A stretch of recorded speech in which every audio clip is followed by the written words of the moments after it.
همه ما آدم‌هایی مثل آیانا کوجی رو دیدیم. اونها سرد، باهوش و غیر قابل پیش بینی‌اند.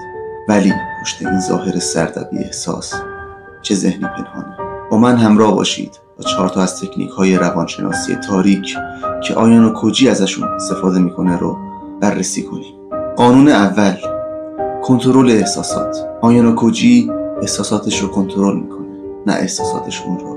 اون به دلیل سختی‌های زیادی که تو بچگیش تجربه کرده، کنترل ذهنش رو به دست گرفته. جالبه بدونید که از نظر روانشناسی ذهن تفاوت درد روانی و فیزیکی رو متوجه نمیشه و ما وقتی در شرایط سخت قرار میگیریم کنترل بیشتری روی احساساتمون پیدا میکنیم. اون همیشه احساساتش رو تحلیل میکنه و با منطق تصمیم میگیره. قانون شماره 2، مشاهده‌گری و تحلیل رفتار دیگران. آیانا کوجی نقشه مشاهده‌گر حرفه‌ای رو داره. اون همیشه هر جایی که اتفاق مهمی میفته به عنوان یه تحلیلگر حضور داره. اون با دقت و بدون دخالت تمام اطلاعات رو مثل یه اسفنج جذب میکنه تا در جای مناسب بتونه ازشون استفاده بکنه. اون همیشه مثل یه آدم قابل اطمینان رفتار تا بقیه بهش اعتماد بکنن و رازهاشون رو بهش نشون بدن. البته بعضی وقتا هم دزدکی این کار رو انجام میده. در هر حال اطلاعات میتونن خیلی با ارزش باشن. قانون شماره 3،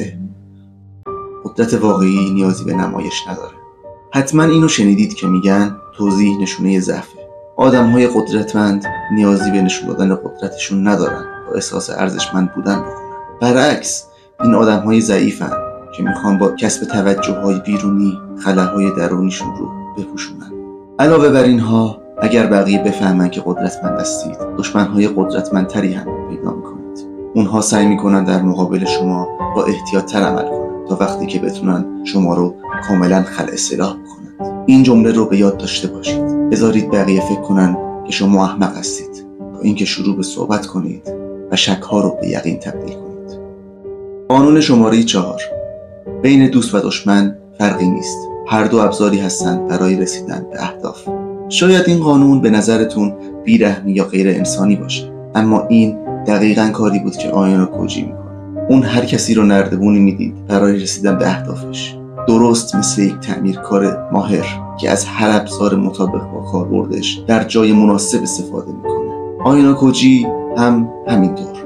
اون از هر آدمی مطابق با توانایی‌هاش به نفع خودش استفاده میکنه. به عنوان مثال اون از کوشیدا به عنوان یه پل ارتباطی با بقیه استفاده میکرد، فقط به این دلیل که اون ارتباطات گسترده و دوستانه‌ای با دانش آموزهای دیگه داشت. خب کار ما اینجا تمومه، البته فعلا. اگر واقعا میخواید مثل آیانا کوجی باشید این تازه اول راه.